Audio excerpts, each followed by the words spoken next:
ब्रह्म का सार कृष्ण है और कृष्ण का भी सार राधा।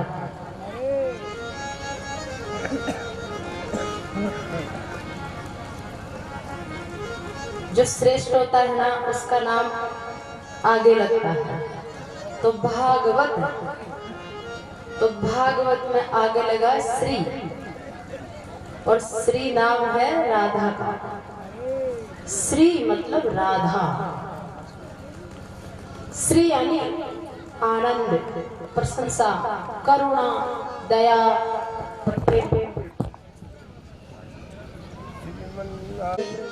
कथा उनका वंश सुनते हुए ऋषभदेव भगवान अपने पुत्रों को ज्ञान का उपदेश दे रहे हैं। ऋषभदेव जी के 100 पुत्रों में सबसे बड़ा भरत जी महाराज। 81 बेटा ऐसे थे जो पूर्ण सत्वगुण से युक्त थे। उनमें संपूर्ण धर्म के गुण थे। यानी जो भगवान कृष्ण की गीता के अनुसार जो 4 वर्ण होते हैं वो किसके अनुसार होते हैं? प्रकृति और गुणों के अनुसार। अर्जुन ने पूछा कि ये 4 वर्ण क्या है? तो कृष्ण भगवान ने कहा कि गुण, कर्म और स्वभाव के अनुसार ये 4 वर्ण होते हैं। तो महाराज सबसे श्रेष्ठ जो क्वालिटी होती है, सबसे श्रेष्ठ गुण होते हैं, सबसे श्रेष्ठ स्वभाव जिसमें धर्म के सारे गुण होते हैं, उच्चतम, उसको कहते हैं ब्राह्मण। तो भरत जी महाराज और 100 भाई थे ऋषभदेव जी के। उनके 81 भाई, उनका नेचर, उनका स्वभाव ब्राह्मण जैसा था। तो ब्रह्मा जी ने ऋषभदेव जी राजा है ना, उनके 81 बेटों को ब्राह्मण की डिग्री दे दी है। बोले आप प्राकृत रूप से आप ब्राह्मण हो, राजा के घर जन्म ले लिए तो क्या हुआ? तो उनको ब्राह्मण बना दिया। भरत जी को राजा बना दिया। बड़ा ही बड़ा बेटा था, वो राजा बन गया। ऋषभदेव जी सब कुछ त्याग कर जंगल में चले गए और 9 भाई बचे। वो जो भरत जी राजा बने थे उसकी सेवा करने लगे। एक भाई राजा बन गया, 9 भाई राजा के नीचे सेवा में नियुक्त हो गए। शासन चलने लगा। लेकिन महाराज जो जैसा बाप वैसा बेटा। तो जो बड़ा वाला बेटा भरत जी है वो जन्मजात बड़े योगी है। उनका वो रहते हैं संसार में, राज्य कर रहे हैं, लेकिन उनका मन उलझा हुआ है जंगल में तप करने में। इसलिए वो रात दिन, जैसे हमारे जैसे लोभी लोगों की आदत होती है कि ज्यादा से ज्यादा धन जुड़े और कब ज्यादा से ज्यादा मैं कमा के बड़ा हूं, हम लोभ का धन का लोभ करते हैं ना, ऐसे योगी साधना का लोभ करता है। मैं ज्यादा से ज्यादा समय बचा के और भगवान का सुमिरन करो, उसके पास पूरी जिंदगी थोड़ी हो जाती है, कम पड़ जाती है। 24 घंटे का समय योगी को 24 मिनट के समान महसूस होता है, और हमको 1 वर्ष का समय हमको कितना बड़ा लगता है। और जिसका मन योग साधना में रम जाता है ना, उसके लिए पूरी जिंदगी से 2-4 दिन जैसी लगती है। तो क्यों लगती है? क्योंकि अपना अनुभव है कि हम संसार में जब रहते हैं, तो अगर जब हम सुखी रहते हैं ना, सुखी संसार का थोड़ा बहुत अनुकूलता, सुखी वातावरण हमको मिल जाता है, तो फिर हम कहते हैं समय कब बीत गया पता ही नहीं चला। तो जब संसार का सुख मिलने में समय का पता नहीं चलता है, तो योग में तो परमात्मा का सुख मिलता है। वहां तो जहां परमात्मा है वहां समय है ही नहीं, जहां भगवान है ना वहां काल नहीं है। काल की गति तो दूर है, काल ही नहीं है वहां। और जिस योगी का मन वहां पहुंच जाता है, उसको काल महसूस ही नहीं होता। तो भरत जी महाराज का मन उलझा है कि कब पीछा छूटे इस राजनीति से और इस घर से, और मैं कब जंगल में जाकर केवल 24 घंटा साधना ही करूं। तो महाराज जल्दी जल्दी उनका बेटा बड़ा हुआ और उसको राजगद्दी देकर वो चले गए नेपाल। नेपाल एक नदी है, गंडकी नदी। उस नदी से भगवान सालग्राम प्रकट होते हैं। पूरे संसार में जो जितने भी सालग्राम हम रखते हैं ना, मंदिर में, घर में, जहाँ भी, तो वहां एक ही जगह प्रकट होते हैं, गंडकी नदी में। सालग्राम के अंदर बीच बीच में सोने का अंश होता है, स्वर्ण का। सुदर्शन चक्र होता है अंदर सालग्राम को। जब हम खोलेंगे और देखें खोल के, तो उसके अंदर एक तो चक्र होता है, भगवान विष्णु का सुदर्शन, ऑटोमेटिक ही होता है, वो किसी का बनाया हुआ नहीं। और उसके बीचों बीच स्वर्ण का अंश होता है, और उस सोने के अंदर भगवान नारायण विराजमान होते हैं। तो ये सालग्राम जी है, विष्णु का शरीर है सालग्राम। तो वो गंडकी नदी में भगवान सालग्राम प्रकट होते हैं। भरत जी महाराज चले गए गंडकी नदी पे। वहां बहुत सारे बड़े बड़े सिद्ध पुरुषों के आश्रम थे, जिनमें से भागवत में 2-3 ऋषियों का नाम बताया, जैसे पुलह ऋषि, पुलस्त्य ऋषि। तो उन ऋषियों के आसपास में ही भरत जी ने अपनी घास की एक कुटिया बनाई और गंडकी नदी में स्नान करते, रात दिन योग समाधि में साधना करने लगे। एक दिन भरत जी महाराज नदी में स्नान कर तट पर बैठे बैठे नाम जप कर रहे थे। इतने में क्या हुआ कि जंगल तो था ही, पहाड़ है, जंगल है, तो वहां कुछ हिरणों का झुंड आया उस नदी में जलपान करने के लिए। तो जल 2-4 कदम ही दूर बचा था। हिरण बहुत प्यासे थे, वो पानी की तरफ दौड़ रहे थे पीने के लिए। वो पानी पी नहीं पाए, उससे पहले क्या हुआ, जंगल में पीछे से एक जोरदार की गर्जना की आवाज आई, सिंह की। और सिंह की भयंकर गर्जना की आवाज सुनी, हिरण तो डर गए और सारे हिरण तितर बितर होकर भाग गए। उन हिरणों में एक हिरणी थी जिसके बालक होने वाला था, बच्चा होने वाला था, उसको प्यास भी लगी थी। वो भाग नहीं पाई और वो घूम फिर के वहीं रह गई। प्यासी थी और दौड़कर जैसे पानी में मुंह डाला और फिर वो सिंह गरजा। सिंह की गर्जना सुनकर वो कांप गई। एक तो बच्चा होने ही वाला था, एक प्यास लग रही थी और एक सिंह का डर। तो उसको कुछ सूझा नहीं और वो बचने के लिए नदी को पार करने की सोच ली और छलांग लगाई। तो तो नदी को पार कर रही थी तो नदी के बीच में जाते ही उसके बालक हो गए। अब हिरणी का बच्चा पानी में पैदा हुआ तो वो तो बहने लग गया। हिरणी तो पहले किनारे जाकर प्राण त्याग दिए। बालक बहता बहता जा रहा था। अब हिरण का बच्चा वैसे ही मासूम, कोमल और आकर्षक होता है, प्यारा होता है, सात्विक प्राणी है ना। संसार में हर चीज में 3 प्रकार के जीव होते हैं, सात्विक, राजसिक, तामसिक। जैसे हिरण है, गाय है, ये सात्विक है। ऐसे ही पक्षियों में भी होते हैं, जैसे कबूतर है, ये सात्विक है। तो हिरणी तो प्राण त्याग दी, बच्चा बहने लगा। भरत जी महाराज देख रहे थे बैठे बैठे, उनका हृदय निर्मल था, दया आ गई। वो सोचे मैं किस लिए बैठा हूँ, मेरी आंखों के सामने ही अभी मर जाएगा। तो भरत जी महाराज उस बहती हुई नदी में कूद गए और उस बच्चे को निकाल कर ले आए।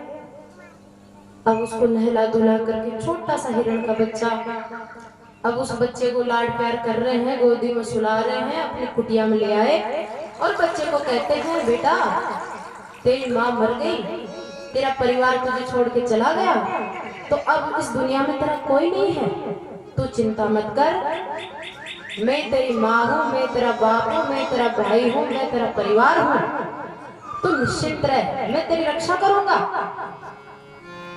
ऐसे कर करके उसको लाड प्यार करते और रोज पेड़ पौधों के फल फ्रूट उसको थोड़ा थोड़ा खिलाने लगे। हरी हरी घास के पत्ते तोड़ के लाके उसको खिलाते और लाड प्यार करने लगे। अब धीरे धीरे इतने बड़े योगी का मन कब हिरण में लग गया पता ही नहीं चला।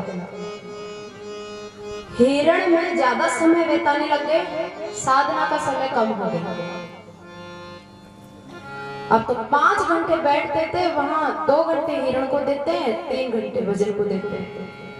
तो धीरे धीरे धीरे धीरे उनका मन या तो 24 घंटा प्रभु सुमिरन करता था और अब ज्यादा हिरण का सुमिरन, चिंतन रहता है उसको, कहीं चला नहीं जाए, कोई खा नहीं जाए, कहीं खो नहीं जाए, कोई नुकसान पहुंचा देगा, इसका कौन है बेचारे का। दया दया दया मोह में परिवर्तित हो गई। दया करना अच्छी बात, पर मोह करना बुरी बुरी। मोह नाश करता है जीव का, दया कल्याण करती है। तो दया धीरे धीरे मोह में बदल गई, उनको खुद को नहीं पता चला और लगाव हो गया। अब तो जो सोते हैं रात को तो सपने में हिरणी आ गई और रात को ही चिंता हो जाए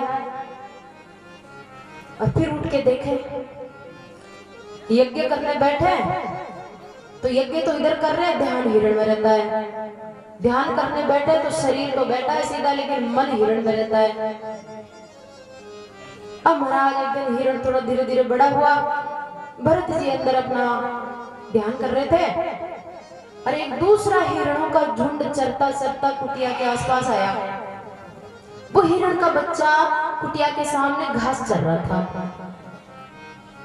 उसने देखा ऊपर मुंह उठा के कि अरे मेरे जैसे तो ये लग रहे हैं, अच्छा ये है मेरा परिवार, ये मेरी जाति वाले लोग हैं, तो मैं गलत जगह रह रहा था, ये प्राणी तो दूसरे प्रकार का है, मेरे जैसे तो ये है, तो मुझे तो इनके साथ रहना चाहिए।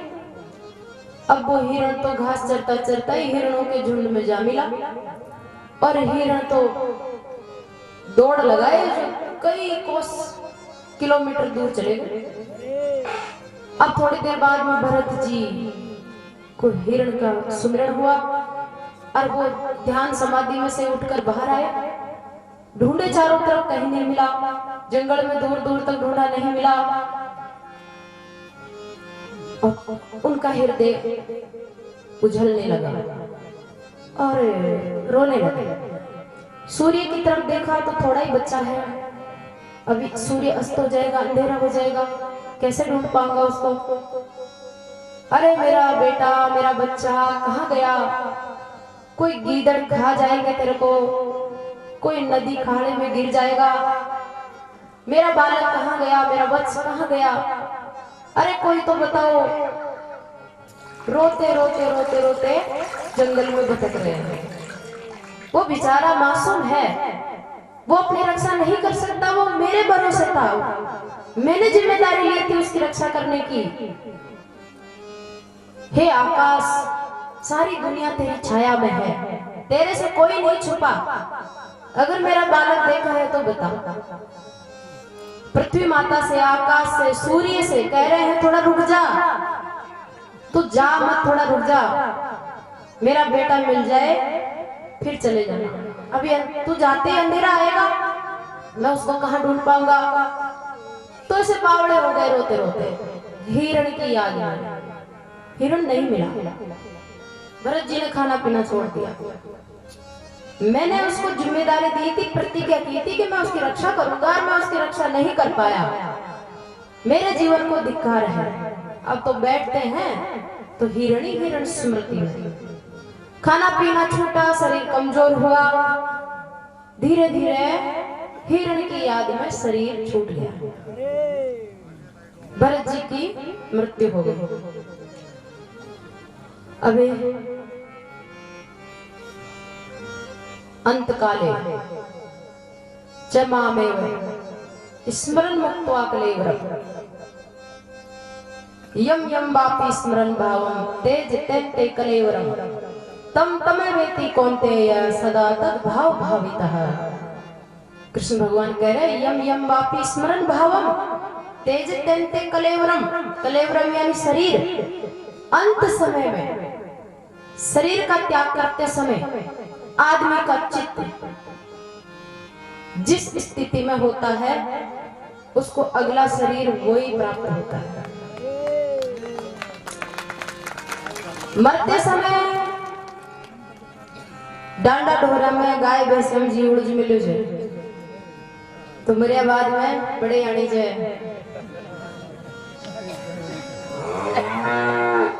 खेत में जी उड़ मिल जाए तो बड़े पेड़ पौधे बन जानी चाहिए या सांप बन जानी चाहिए, आनी बड़ी चाहिए।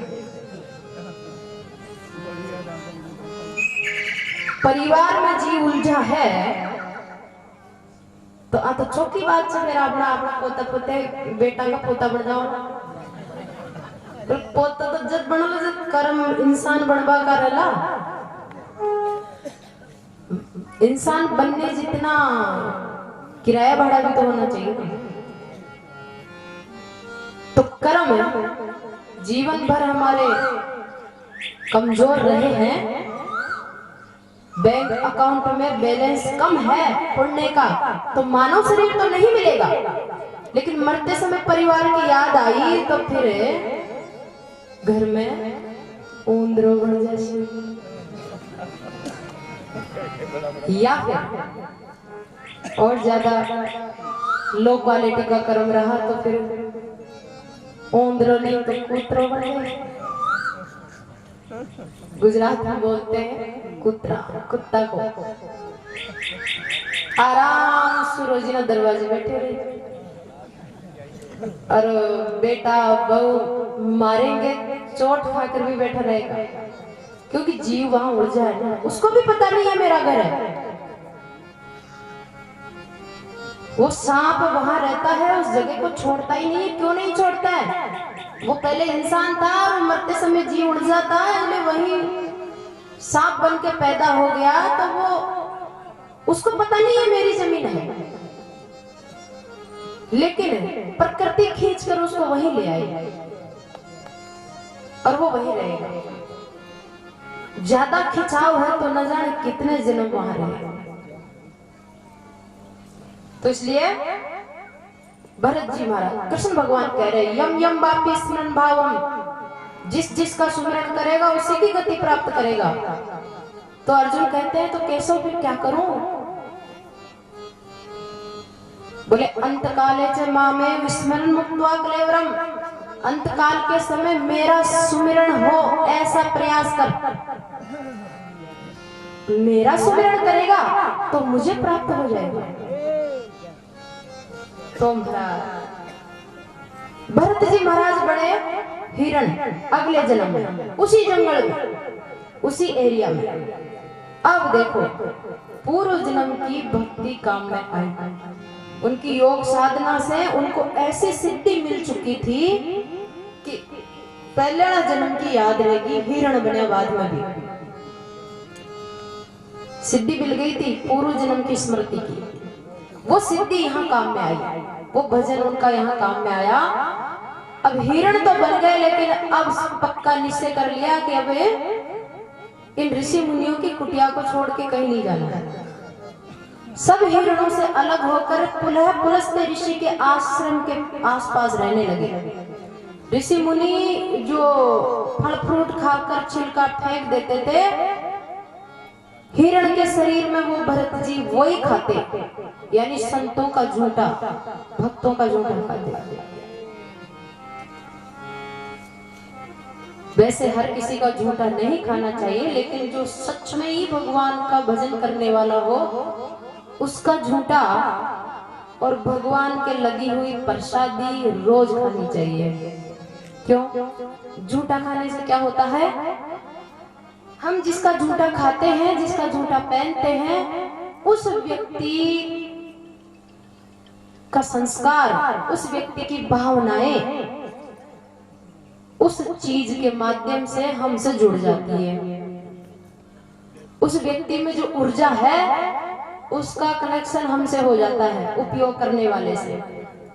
और ऐसा अगर कोई रोज करता है तो उस व्यक्ति के काफी मात्रा में गुण और स्वभाव उस यूज करने वाले में आ जाता है।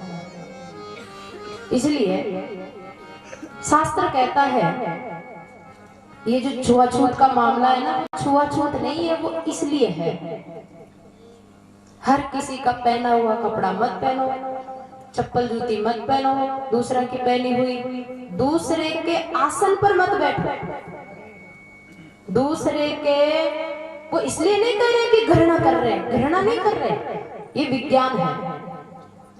दूसरे की सेज में मत सो, बिस्तरों में,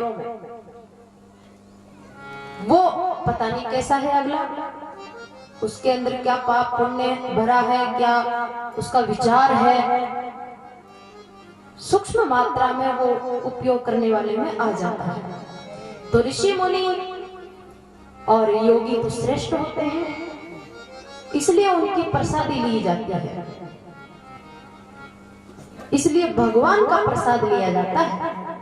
और कोई श्रद्धा प्रेम भाव आदर के साथ भगवान का प्रसाद रोज खाए तो फिर उस पर भगवान की कृपा आने लग जाती है, भगवान का स्वभाव उसमें उतरने लग जाता है। इसलिए प्रसाद लिया जाता है, इसीलिए चरणामृत लिया जाता है। भगवान को नहलाया हुआ जल, यानी भावना से हमने भगवान को नहलाया, तो भावना की कि ये जल भगवान के शरीर का स्पर्श करके आया है, इसलिए ये पवित्र है। और अब इसको मैं लूंगा तो ये मेरे अंदर जाएगा और मैं भी पवित्र हो जाऊंगा, यानी मेरी भावना पवित्र हो जाएगी। तो ये पाखंड नहीं है, इसमें विज्ञान है और सत्य है। तो महाराज भरत जी निश्चय कर लिए हिरण के शरीर में कि अब केवल खाना है तो इन पुलस्त्य ऋषि का खाया हुआ छिलका रोटा झूठा ही खाना है, और इनकी कुटिया को छोड़ के जाना ही नहीं है। तो वो अकेला हिरण वहीं बैठा रहता, ऋषि मुनि आपस में चर्चा करते, भगवत वार्ता सुनता, वहीं सोता रहता, और सुबह शाम जब कुटिया से निकलते उनका दर्शन करता। तो महाराज एक संसार की छोटी सी चीज में थोड़ा सा मोह करने से वापस जन्म लेना पड़ा, वो भी हिरण का। अब वो हिरण का जन्म उनका पूरा हुआ तो गंडकी नदी में खड़े होकर उन्होंने शरीर त्याग दिया। अब तीसरा जन्म और हुआ।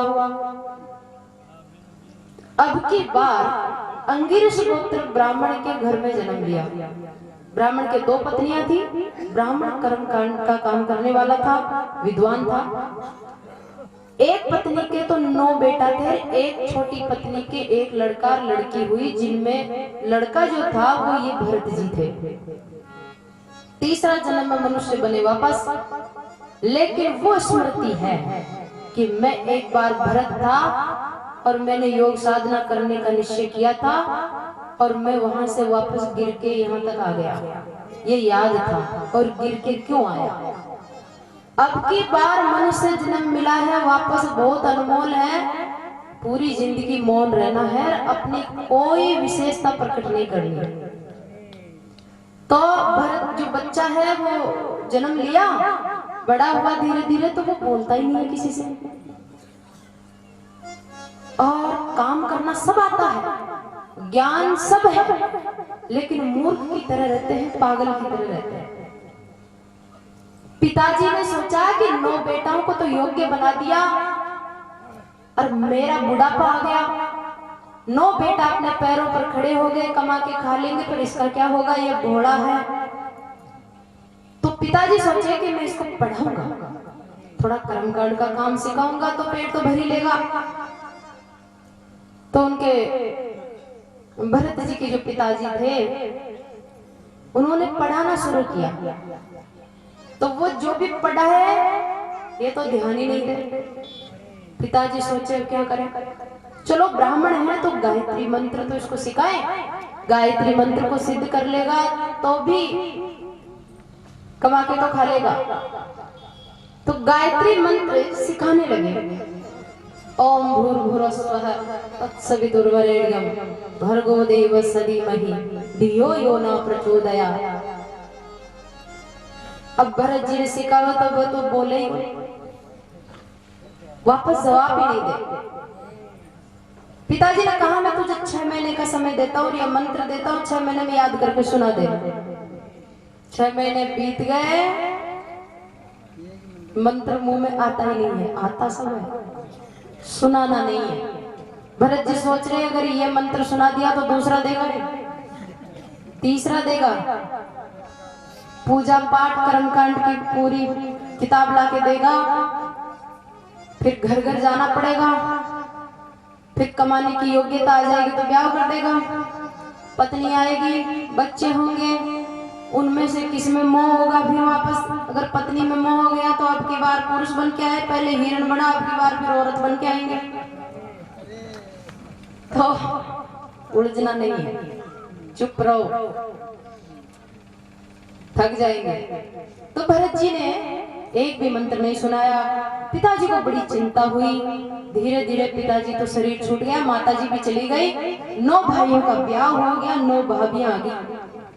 अब भरत जी अकेले, भाई सब अपना अपना काम करते हैं, भाभियां थोड़े दिन तो रोटी देती रही और थोड़े दिनों में वो तो परेशान हो गई।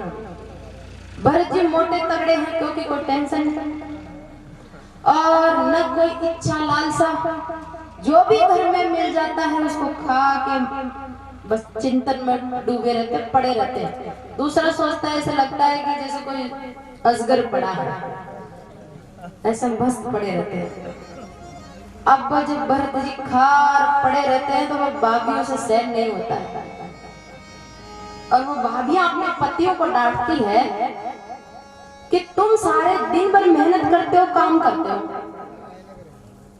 और ये पड़ा रहता है, पड़ा पड़ा रोटी टुकड़ा तोड़ रहा है और हम इसको बना बना के दें? हम तो नहीं दे सकते, इससे काम कराओ, नौकरी कराओ, तुम्हारे साथ ले जाओ। भाइयों ने बोला, भरत जी जो काम देते हैं उसको उल्टा कर देते हैं, काम करवाना ही बंद कर दिया। तो भाभियां बहुत परेशान हो गई, एक दिन तो इस हद तक आ गई कि या तो इससे काम करवाओ तब इसको रोटी देंगी, नहीं तो हम रोटी नहीं देंगे। अब उनके पति बोले भरत जी के भाई कि भाई देखो, एक भाई है भोला है, हम 9 जने कमा रहे, एक नहीं कमा रहा तो क्या हो जाएगा? अब जैसा भी है उसको रोटी तो देना हमारा धर्म है, तो रोटी तो देनी पड़ेगी ना। भाई है तो पत्नी कहती है भाई है तुम्हारा है, हमारा थोड़ी है, हम नहीं देंगी। आया बड़ा भाई वाला, ले जा तेरे भाई को, पागल खाने में पटक दे गई। रोटी नहीं देंगे आज, अब जो भाई रोजीना आवे और रोटी तो बाद में मिले, पहले लड़ाई कलेश, तो भाई परेशान है। एक दिन तो एक भाभी तो ई हद पर आ गई, थेलो उठा तैयारी बेटी पहले मैंने जवान दे के काल इन काम करवा ले जानी चाहे कौन, या तो इन काम करवा ले जाओ, नहीं तो आपा चले पीर, और आस ही मत करना। तो मैं नहीं दूंगी रोटियां इसको। भाई बेचारा काहे करे, या तो इन्हीं राग ला रे अम्मा नहीं राग ला थम होगी तो कोई कहती है ना, और भाई बड़े न करती है तो सास ससुरा बड़े तो कहती है गाय काम का जान रोटी में की दिया, गलत बात। आपका कर्तव्य, आपका धर्म है माँ बाप की, सासू ससुर की सेवा करना, और वो भी ऊपर के मन से नहीं, दिल से करना, प्रेम से करना, भाव से करना।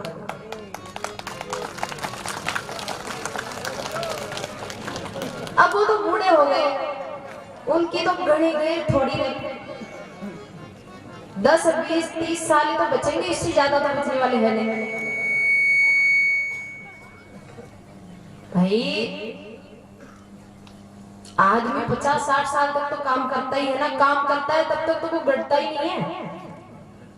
गढ़ता कब है जब वो कुछ काम का नहीं रहता है, तभी तो रोटी की टेंशन होती है। तो आप सोचो कि जो काम का नहीं रहा, इतना बुढ़ापा आ चुका है, वो व्यक्ति अब कितने दिन रहेगा? ज्यादा से ज्यादा 20 साल मान, 30 मान लो, इतना नहीं रहता है। तो वो 30 साल 20 साल 10 साल का पीरियड में माँ बाप को रोटी देना इतना भारी हो जाता है। रोटी इज्जत दिया भाई, 2 4 5 बीघा 10 20 बीघा जमीन मन बदीक दे,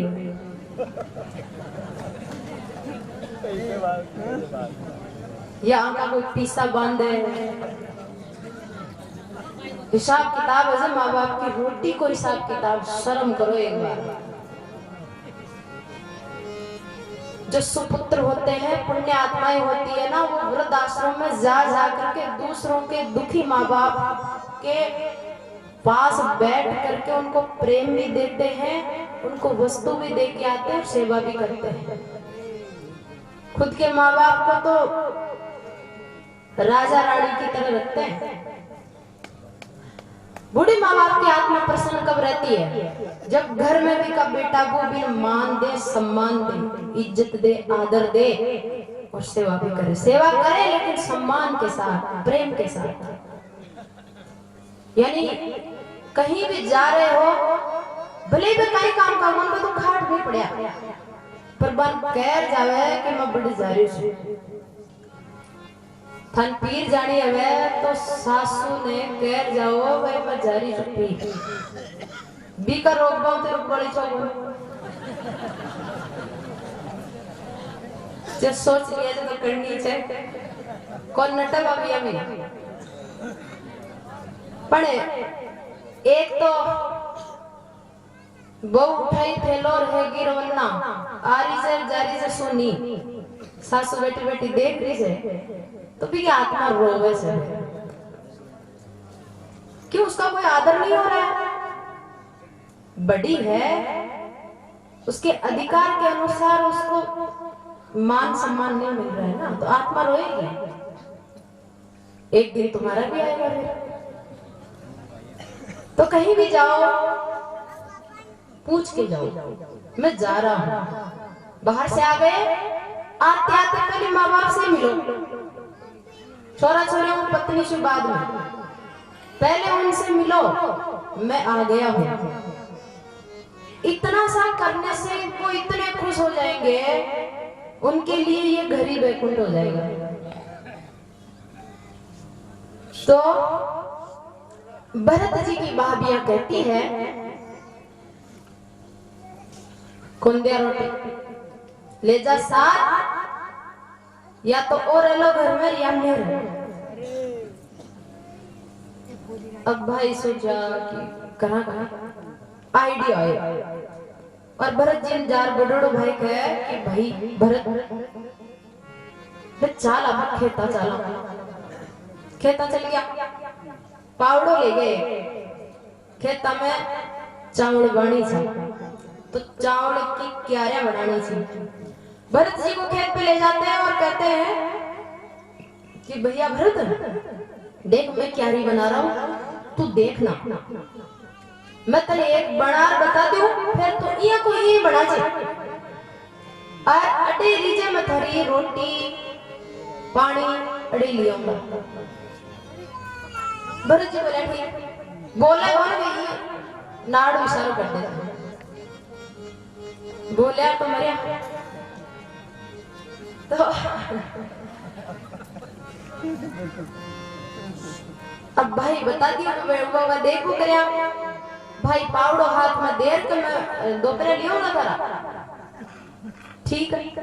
भाई साहब चले गए और भरत जी ने क्या सोचा क्यों क्यारी बनाओ शिकार किया मैंने, अब मैं ऐसी दूसरी क्यारी बनाऊंगा तीसरी बनाऊंगा, पूरे खेत में क्यारी तो मैं भी 2 घंटे में बना दूंगा, लेकिन तड़कर दूसरों खेत संभाला। तो भरत जी उठाया पावड़ और भी एक क्यारी ने माथा सुधी उंडी कर दिया। अब दोपहर लेर भाई है वो सोचो कि बनाई दियो ना छोटो इस खेत, और देखो तो बिनो माथा सुधो उंडो खाडो, और भरत जी तो सुता मेर पर यहाँ तो तावड़ो राधो छाया पर मस्त है सुता। अब वो भाई तो देखते चक्कर आ गया, अरे भैया तूने ये क्या कर दिया? बोले थे तो किया जब मैं कर रही जिया को जिया करे तो जिया को जिया करे। भाई सोचो काई कर सके चाहिए वो काई काम दियो ही नहीं। अच्छा साहब सुन, दूसरा खेत में जुआर से चांचड़े में ना आ जाएगी और पक्षी खाओ से तो तू भाई रुखाड़ी कर लीजिए खेत के, और रीजे अड्डे रात में बैठे रहनी से थर कुटिया बांध देना, क्योंकि घर आता है तो फिर परेशान है ना, तो बंद दिख का मत बस रोटी अड्डे लिया तो खेत की रुखाड़ी कर दिया, बस मेरे पर बैठ देख तो लीजिए, ध्यान रान से खेत को, ठीक है। अब दूसरा दिन है, फिर भरत जी का भाई दोपहर तक आएगा, उससे पहले भरत जी ने क्या किया, रोजीना तो बड़े कोई दूसरा आदमी करो जो रुखाड़ी, तो वो तो सही ढंग से करो जो, आज भरत जी के भरोसे छोड़ दिया खेत में, तो भरत जी गोपन पहठान तो मिल गया, और खेत का चारों मेर फरे और तालियां बजा बाजार वाले सबने कहे आ जाओ, पशु भी आ जाओ, पक्षी भी आ जाओ, आज माता खेत में भंडारो से भंडारो जीवा को ऋतु छे, सभी जंगली जीवन आ जाओ। महाराज एक आंटो मार सबने निमंत्रण दे खेलने की छया में जा सो गया। अब रुखाड़ी में कर लगा अपना पावी लाग, पक्षी तो आर दाना चुग गया, पशु आर चारण खा गया। भाई साहब रोटी ले आया भाई, और रुखाड़ी तो करी लियो लो, आर देखा तो काटवा की जरूरत बन भाई भेड़ निराशी हो, वो तो कहीं भी काम को करो काहे तो को, अब भाई जे तो दिया तो आओ, माँ बाप भी कौन, घर भी कौन बस सके को, तो बड़ो भाई सोचो कि रोटी तो ढूंढा जाए कहीं जा,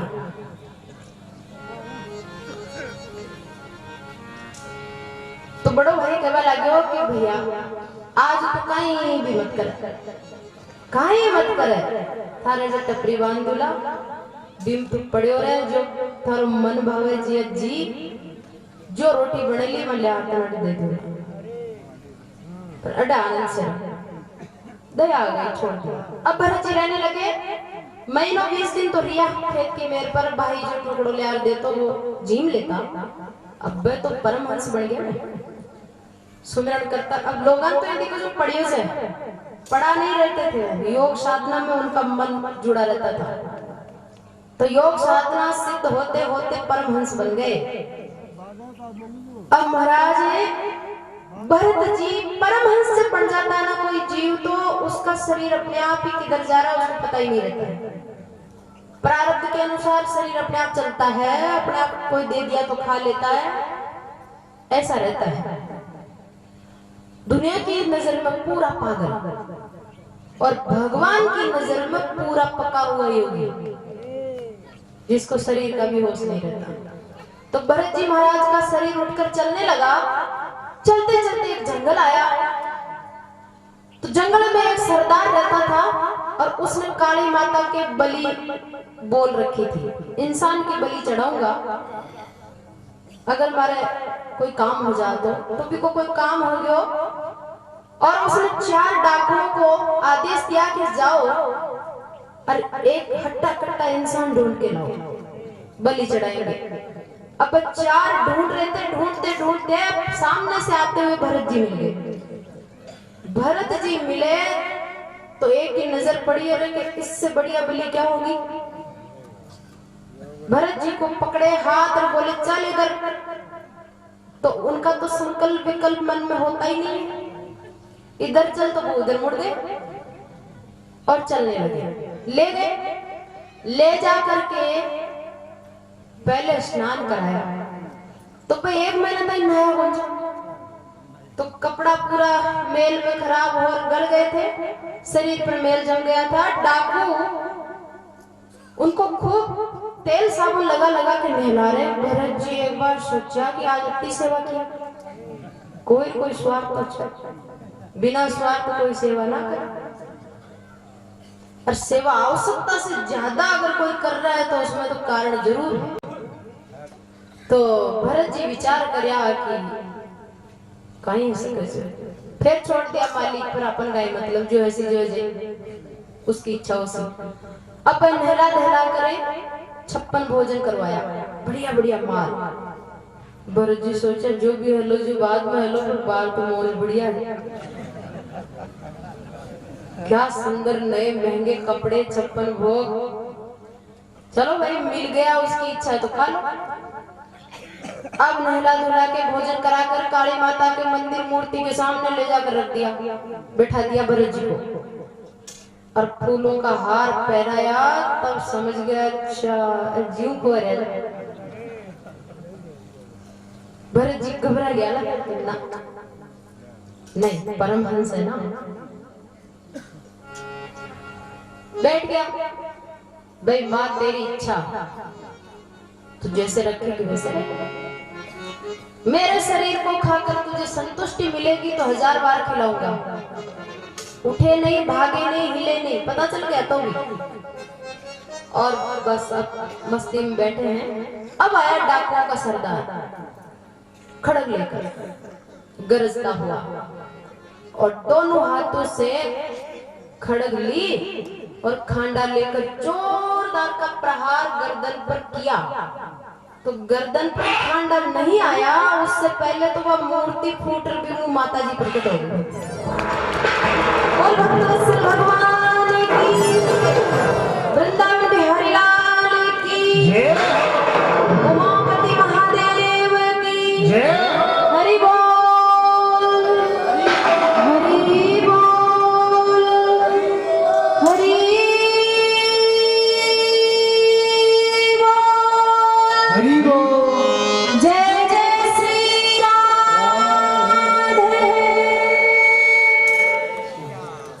एक किसी की मोटरसाइकिल की चाबी गिर गई है, अगर किसी को मिले तो स्टेज पे लाके दे देना, ऐसा कार्यकर्ताओं का आदेश है।